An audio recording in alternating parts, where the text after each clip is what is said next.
আমরা অস্থির একটা সময়ে বসবাস করছি।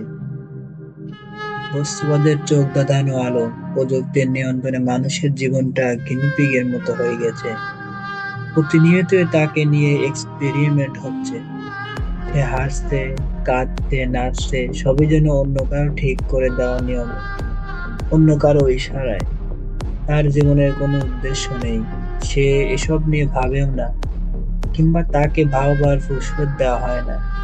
একটা অস্থির লক্ষ্য, উদ্দেশ্যহীন ভঙ্গুর প্রজন্ম আমাদের চোখের সামনে বড় হচ্ছে।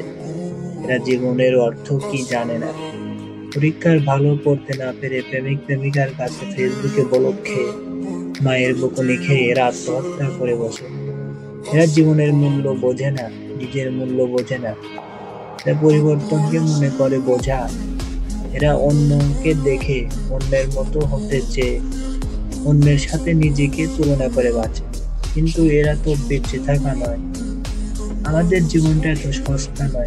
তাই চলো পাল্টাই, একটু বসি, একটু ভাবি, নিজেকে একটু সময় দেই। শুরুটা আজই হোক, এখনই। চলো পাল্টাই।